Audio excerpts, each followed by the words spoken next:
RSUD Masohi usulkan penambahan SDM dokter dan perawat.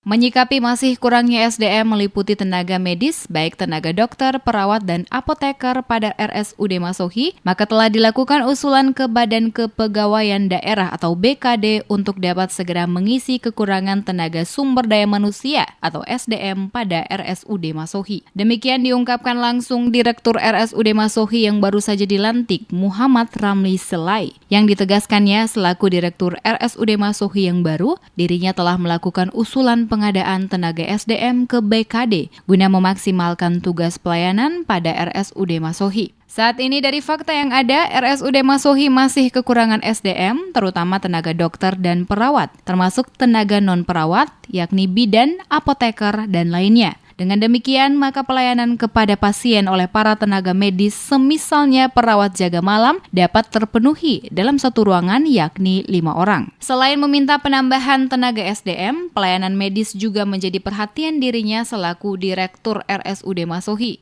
di mana peralatan kesehatan milik RSUD Masohi banyak yang mengalami kerusakan akibat tidak stabilnya arus listrik dari PLN. Dengan demikian, maka pihaknya akan membicarakan permasalahan ini dengan pihak PLN sehingga aliran listrik pada RSUD Masohi dapat distabilkan guna meminimalisir kerusakan peralatan medis dan dapat difungsikan dengan baik. Dikatakan sesuai data yang diberikan Kepala Bidang Perawatan, kekurangan SDM baik dokter dan perawat yang dibutuhkan RSUD Masohi minimal 40 hingga 60 orang. Diharapkan apa yang telah diusulkan ini dapat direalisasi guna memaksimalkan tugas dan pelayanan pada RSUD Masohi. Pertama di bidang SDM, karena rumah sakit masih kurang SDM-nya, kita berupaya untuk usulkan ke BKD Pemda untuk mohon ditambah baik tenaga perawat, tenaga dokter, dan tenaga non-perawat misalnya bidan, apoteker, dan yang lain-lain. Yang kedua di bidang pelayanan medik. Pelayanan medik ini sangat berhubungan dengan pelayanan pasien. Jadi alat-alat kesehatan yang semulanya ketong harus jaga terkendala rusak samanya rata-rata karena voltasenya yang tidak stabil.